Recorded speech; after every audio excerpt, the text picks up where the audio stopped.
দেখো ঠাকুমা,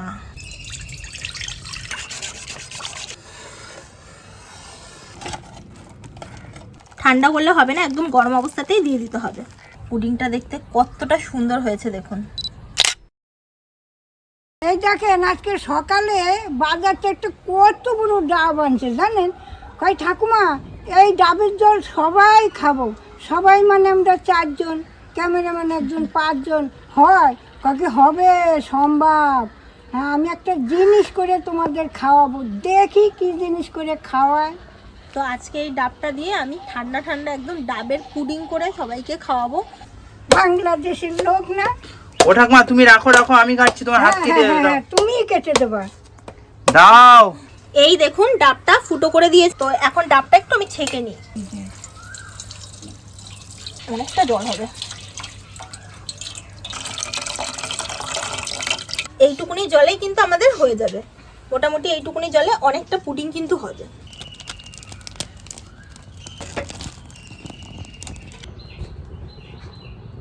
ঠাকুমা ওদিকে উনুনটা ধরিয়ে দিয়েছে, আর এদিকে এই ডাবের জলটা আমি একটু ছেঁকে নিচ্ছি একটা কড়াইতে।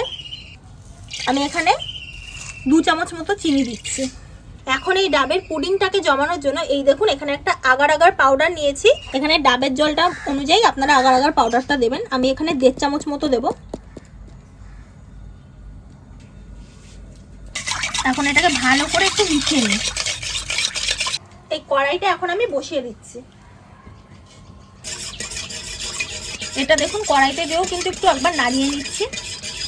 এই দেখুন ডাবের জলটায় কি সুন্দর একটা বলক চলে আসছে, দেখলেই হয়তো আপনারা বুঝতে পারবেন যে দেখুন এখন কিন্তু প্রায় জমাট বাঁধার পরিস্থিতি চলে এসছে। এই দেখুন একটা বলক চলে এসছে, জলটা ফুটে গেছে, এবার নামিয়ে নেব।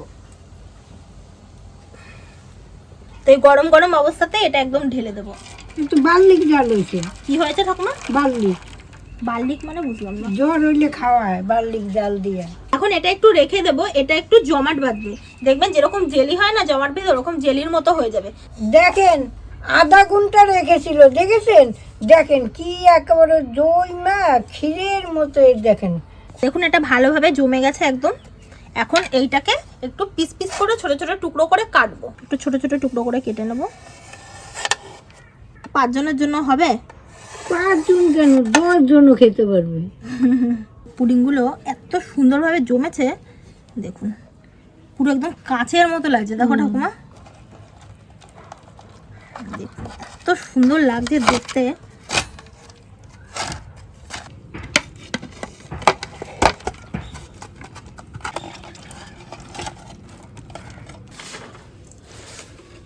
সেম ভাবে এখানে দেখুন আরো একটু দুধ নিয়েছি, এখানে মোটামুটি 500 ml মতো দুধ আছে।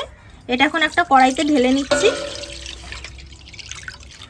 এই দুধের মধ্যে একটু চিনিটা দিয়ে দিচ্ছি। মোটামুটি আমি এই দুধে এখন 3 চামচ চিনি দেবো। আগেরটায় 2 চামচ দিয়েছিলাম, এটা 3 চামচ দিচ্ছি।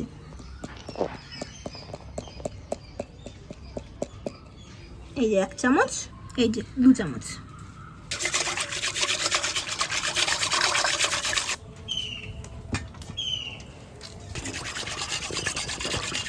এর মধ্যে একটু সামান্য এলাচের গুঁড়ো দিয়ে দিচ্ছি।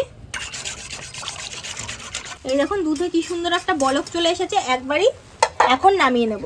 এখন এই ডাবের পুডিংগুলো এর ভেতর আগে ঢেলে নিচ্ছি। এখন এই গরম গরম দুধটাই কিন্তু এর ভেতর ঢেলে দেবো। ঠান্ডা করলে হবে না, একদম গরম অবস্থাতেই দিয়ে দিতে হবে। কটা রেখে দিয়েছিলাম ডাবের পুডিং, এগুলো একটু ওপর দিয়ে দিচ্ছি।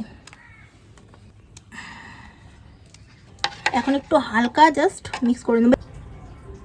দেখুন আমাদের ডাবের পুডিংটা একদম সম্পূর্ণভাবে কিন্তু একদম সেট হয়ে গেছে। এই দেখুন, তো এই পুডিংটা এখন সাইড দিয়ে কেটে নিয়েছি একটু, এখন ঢেলে নেব। দেখো ঠাকুমা, হেভি লাগছে দেখতে। এই দেখুন এগুলো কিন্তু এলাচের গুঁড়ো, এটা যা খেতে হবে না দারুণ লাগবে। তো এই পুডিংটা এখন আপনাদেরকে একটু কেটে দেখাই। দেখুন যেরকম কেক লাগে পুরো সেরকম দেখতে লাগছে। দেখো ঠাকুমা, পুডিংটা দেখতে কতটা সুন্দর হয়েছে দেখুন। আপনারা এরকম ভাবে পারলে বাচ্চা থেকে বড় সবাইকেই খাইয়ে দেখাবেন, দেখবেন দারুণ লাগবে তাদের।